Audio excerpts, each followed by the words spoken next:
Hello, hello, my beautiful YouTube family. Welcome back to the E portion. No, welcome to the L portion of T.E.L.L. Joanne. The L portion of T.E.L.L. Joanne. L stands for learning. Guys, I know you guys are so used to me saying E portion. Clearly, I am used to me saying E portion also. But this is season 2, so we are officially kicking off the learning portion of T.E.L.L. Joanne. For those of you guys who wanted to know what T.E.L.L. Joanne stands for, it stands for therapy, T, E, entertainment, L, learning, L, laughing. T.E.L.L. Joanne. Guys, I am super excited. I know some of you guys like, Joanne, I didn't even know there was a season 1. Yes, you guys were enjoying the season 1 where we were focused mainly on the E portion for entertainment, and now we are going to do the L portion for learning. So within the L portion, I felt like this is the time for us, for me definitely, to learn a lot more, go deep dive into the entertainers that we have been listening to, right? I want to know the person behind the person. So we're going to be learning more, whether it's interviews or interviews from the person or from other people. We're going to be learning more about the interviews from musicians, actors, dancers, comedians, athletes. We're going to be learning more about some documentaries. We're going to be learning more about travel, so places that we may want to see. So we're going to be learning a little bit about that. We're going to learn more about history, finance, and housing. Guys, I actually have a couple of people lined up in each of these categories for them to come, and we can do a live E and Q, but this is down the line to see what we're doing. But right now, your girl is going deep dive to get to know the person behind their artistry. All right, so that is the L portion of T.E.L.L. Joanne. So, oh my God, I got a new cup. Yes. This is for the L portion. Okay. Like I said, every day at 8 p.m. will be the L portion. And then 2, 4, and 6, every day will be the E portion. It's going to continue every day, 2, 4, and 6. And then 8 o'clock will be the L learning portion of T.E.L.L. Joanne. So without much more talking is what I mean. If you are part of the family, you already know what we're about to do. But if you're new to the channel, this is when I say hello, welcome.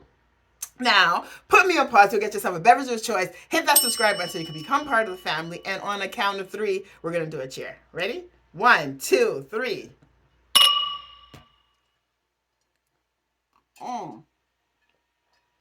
Guys, I'm so excited. So, just for you guys to know, the next few videos, maybe the next few weeks, I will have the same intro, so you can skip it if you want. And then I'm going to start right into the L learning portion. And let's go right now. Okay, today's request is singer Tom Jones on Breaking Into Music and Rise to Stardom on CBS this morning, Saturday. Let's go. First time reaction.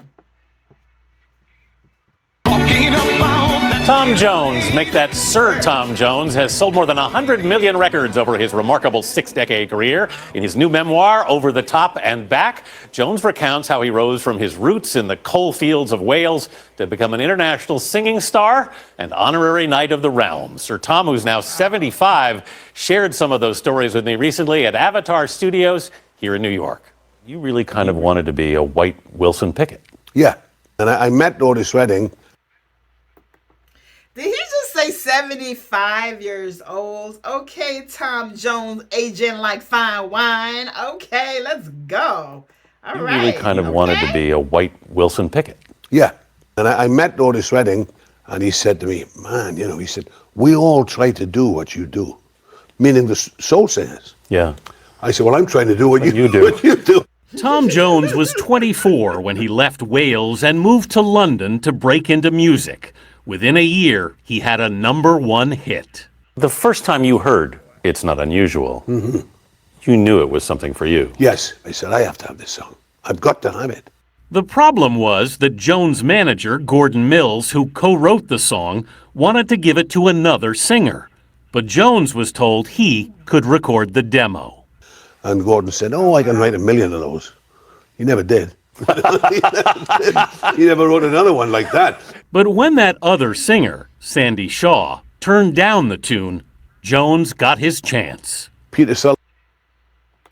Guys, there's two artists that they named that I need to find out who they are. So you guys know that I'm going to go back and look at this because I don't have my pen, and I will be writing their name to hear them.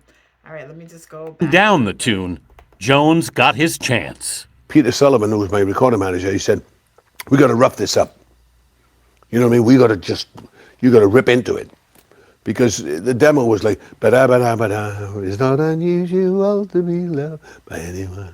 Ba-da-ba-da-ba-da. You know, it was like that. Yeah. You know, like a, so we had to have something to go bap, ba-dap, you know, and Les said, what about brass? So that was that. But it's still it's the most important record to me. His next hit would be the theme song to a Woody Allen film, written by Burt Bacharach. The first time you heard What's New Pussycat, what did you think? I thought he was joking. I thought that Burt Bacharach was joking with me because I mean it's really strange melody. Yeah. Even today, if you hear the ding ding ding ding ding ding bam ding ding ding ding bam ding ding, you know what I mean? Yeah. I was 25 then, and I thought, what is this? He said, this is not a rhythm and blues song. You know, I said, I know that. And he said, A string of hits through the 60s made him a star. But it was the ABC TV series, This Is Tom Jones, that made him a household name. Oh, so he had his own TV series, guys? You know I will be looking into that as well. Okay, let me go back since I stopped and talked. This is Tom Jones that made him a household name. This Is Tom Jones really what kind of turned you into a sex symbol? I think I was a sex symbol as soon as I started singing. Do women still throw underwear at you? No. Throwing underwear? Like, are they like fresh, clean underwear they're throwing, or are they like taking these underwears off of them and throwing? Come on. Oh my goodness. Back in the days, the ladies. Holy goodness. Okay, let's go. Let me just go back again. As I started singing. Goodness. Do women still throw underwear at you? No, not like, you know, I mean, it started in the Copacabana in New York. It did. That's where it started? In 68, yeah. Yeah. They were handing me table napkins, and this woman stood up and, you know, just handing them to me like this. So, like, I didn't miss a beat. I said, well, she don't catch cold, you know, and like that. You know, you got to sort of roll with it, you know what I mean? Yes, you do. But it was written up in the newspaper, you see. Yeah. It backfired. That How? one. Well, because I wasn't being taken seriously as a singer. Yeah. They saw that more than they heard what I was singing. At one point, you got opposite advice from Frank Sinatra and Elvis Presley. Yeah.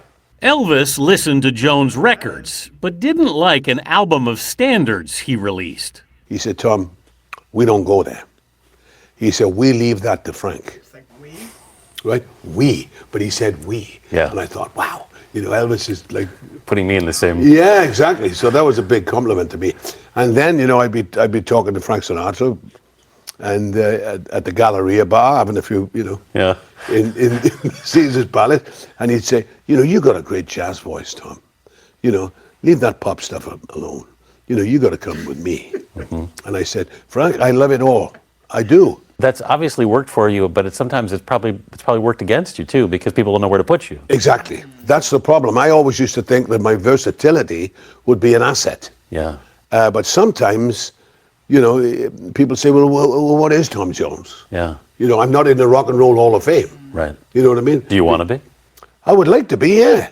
Because I'm gonna pause for a second. It's so interesting hearing him say that, because I was listening to, if you guys have been following the L portion and T.E.L.L Joanne every day, 8 o'clock, I was listening to Eva Cassidy, and one of the things that I heard from when I was doing the learning section is that when she went to her record label, it was hard. She didn't get accepted because of the fact that she wouldn't go into one box, right? So it's really interesting to hear him say that. You know, he's out there, but he's not in a rock and roll Hall of Fame, or he may not be bigger than what he is because he was jumping genres. He wasn't going into one box. That's so interesting how the music industry really has brainwashed us to make a person go into one genre, which is really not what people are. People are about different types of music. So it's very interesting to hear him say that. Very, very interesting. And then I think about Elvis as well. Like when I was watching the interview and they said, "Hey Elvis, are you country?" Right? And I remember me saying something about, like, okay, putting him in a box again. And Elvis was like, I do country, I do pretty much rock and roll, I do gospel, I do all of these things. But it is really interesting that the industry tries to put you into one box and uses that box to make you sell to sell your records and so forth and so forth. Very, very interesting. All right, comment below, let me know what you guys think about In the Rock and Roll Hall of Fame. Right. You know what I mean? Do you want to be? I would like to be, yeah. Because who doesn't I'm want to? basically, a 50s rock and roll singer. Yeah. He may not be in the hall yet, but since 2006, Sir Tom Jones has been a member of an even more exclusive club. You got a knighthood, Yeah. which I know means a lot to you. Oh, yeah. When you kneel there and the Queen puts that sword on your shoulders, I mean, that was unbelievable to me. That was something that I never dreamed of. Guys, comment below who else have been knighted. I just feel like I remember, so him, now I know, and Sean Connery has been knighted, but I don't think I know anyone else who's been knighted. And like, what do you have to do to be knighted? Comment below if you know, but that's something I'm definitely going to look up. Maybe I might do a L portion on that to figure out what does one need to do to be knighted. All right, let me go back.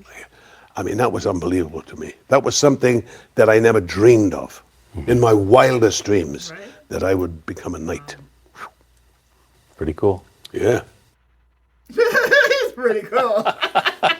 That was maybe one of the most fun half hours I've ever spent because the stories are unbelievable. First of all, the book, which is called Over the Top and Back Now, which is on sale, it's a great read. It's really well written. It's a ton of fun. He's also released a record, kind of a companion record called Long Lost Suitcase with it. As you can see, he's in great shape. He's in great form. He looks terrific, and he still sounds terrific. I know if he's sharing stories about panties on air with you, I can't wait to hear what else he talks about in the memoir. It's like so many great stories in this book, including the fact that he was offered My Way. Paul Anka, who wrote My Way, actually suggested to him that he should try it, but he said there's one problem. I've offered to another singer first, Frank Sinatra, who took it, of course. Wow, it would have been another hit, huh? Because everything Frank Sinatra is a hit. Guys, I actually can say that because I've been listening to some Frank Sinatra. These are on the way to come. But let's talk about Tom Jones. I love him. I love his personality. I love his style. He seems like such a comedian, very charismatic as well. That was really nice. Comment below if you guys have read the book.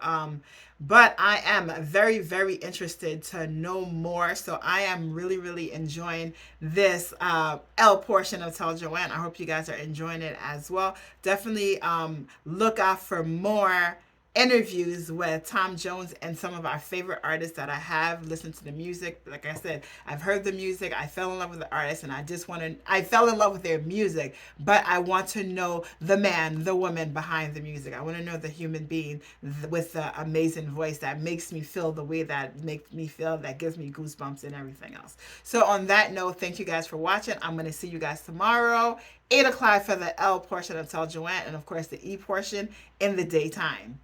8 o'clock at night for the L, in the daytime for the E. I think you guys got that. All right, I'm going to see you guys